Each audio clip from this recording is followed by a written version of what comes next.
Barrister Shah Ali Farhad যে কথাগুলো বললেন যে আওয়ামী লীগ জনগণের আশা আকাঙ্ক্ষার প্রতিফলন ঘটাচ্ছে, আপনি কি এর সঙ্গে একমত কিনা?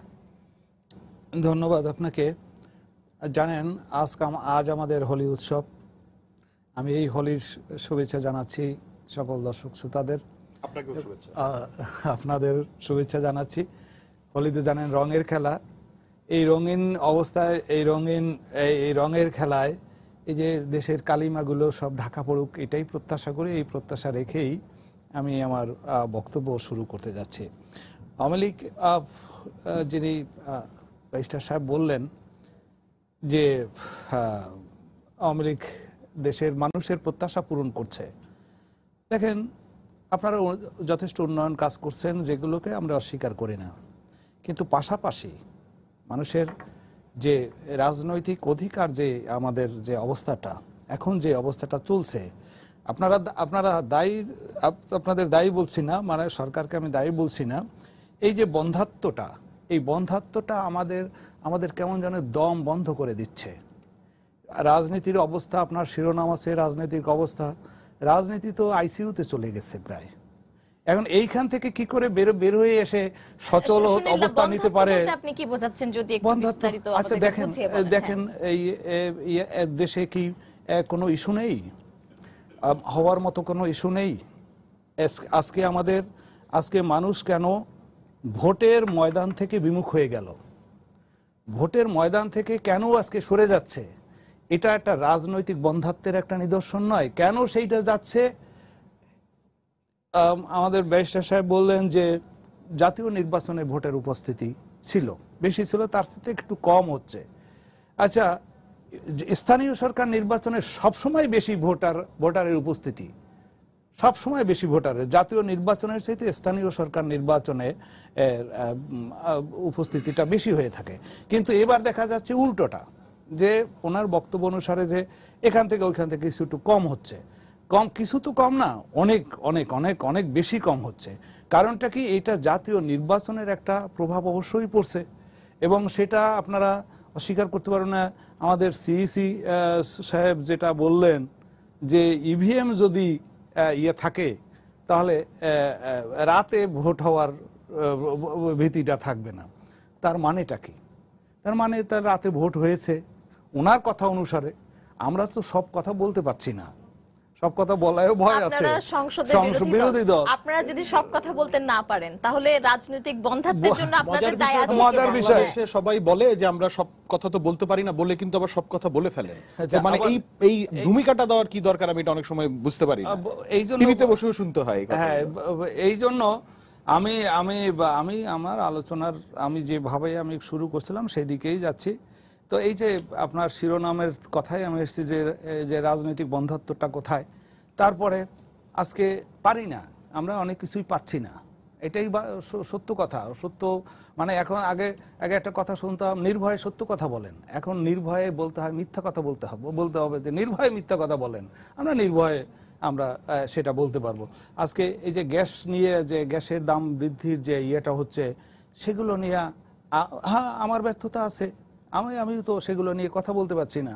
আজকে এই যে সড়কে যে প্রতিদিন নিয়ত মৃত্যুর মিছিল, এই মৃত্যুর মিছিল থামছে না, এটা চলছে তো চলছেই।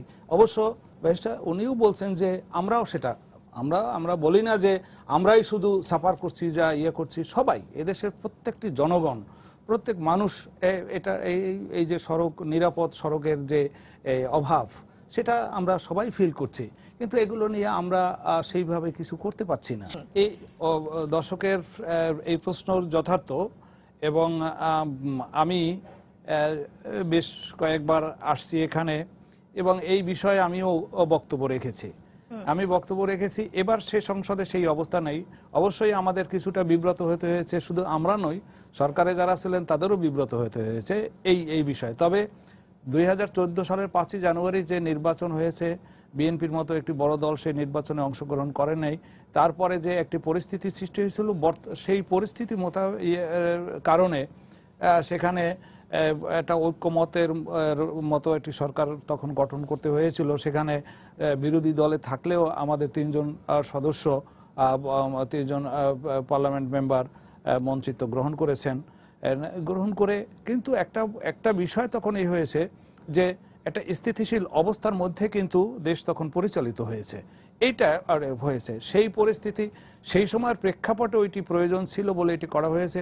পরবর্তীতে আর তা হয়নি। তারপরে এবার ধরেন যেভাবেই নির্বাচন হোক না কেন, নির্বাচনটি একটি মানে এবার প্রথমবারের মতন একটি দলীয় সরকারের অধীনে একটি প্রধান সকল দলের অংশগ্রহণে একটি নির্বাচন হয়েছে। এই নির্বাচনটা নিয়ে দেশবাসীর অনেক প্রত্যাশা ছিল যে একটা সুষ্ঠু অবাধ সুন্দর নির্বাচন হোক। যাই হোক, সেই প্রত্যাশা যখন প্রয়োজন, মানে সেই প্রত্যাশা অবশ্যই আমি বলবো যে সেটা সেই প্রত্যাশা অনুসারে ফল আর আমাদের জন্য আসেনি।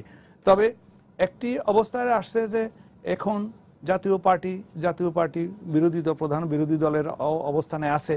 এখন দেখতে হবে আগামী একটি মাত্র সংসদ চলে গেল, সংসদের একটি মাত্র অধিবেশন চলে গেল, সামনে আরো সময় আছে।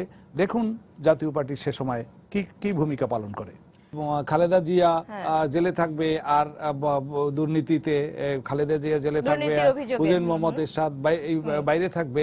এই যে আপনার এই যে দৃষ্টান্তটা দেখালেন, এটা সঠিক নয়, সেইটার কথাই আমি বলছি। হুসেইন মোহাম্মদ এরশাদ জেল ক্ষমতা ছেড়ে দেওয়ার পর এক নাগারে 6 বছর জেল খেটেছেন, কিন্তু সাজা পেয়ে নয়, আটক অবস্থায় রাখা হয়েছে। তার বিরুদ্ধে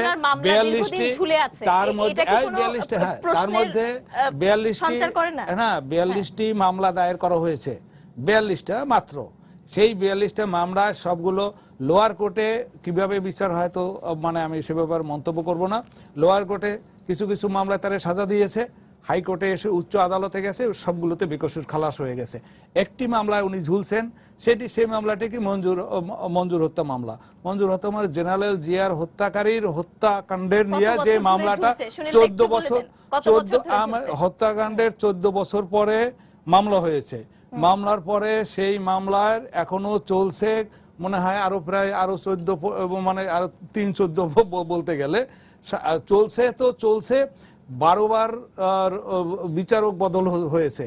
এর রায় হবে ঠিক সেই সময় করতে করতে আজকে পর্যন্ত সেই মামলাটি ঝুলছে এবং উনি জামিনে আছে। 24 বছর প্রায় 24 বছর মামলাটা এই জন্য এটা আইনের প্রতি বা আদালতের প্রতি কোন ধরনের প্রশ্নের সঞ্চার করে জনগণের মনে এটা প্রশ্নের সঞ্চার করে কিনা এটা দর্শকের উপর ছেড়ে দেন, তাদের মনে কি হয়। আমার কাছে আমার দুই পাশে দুইজন মহাবিজ্ঞ মহাবিল বলে আবার ওনারাও কিছু মাইন্ড করতে পারে না, এটা করেন না, বলছে ওনারাও বিজ্ঞ।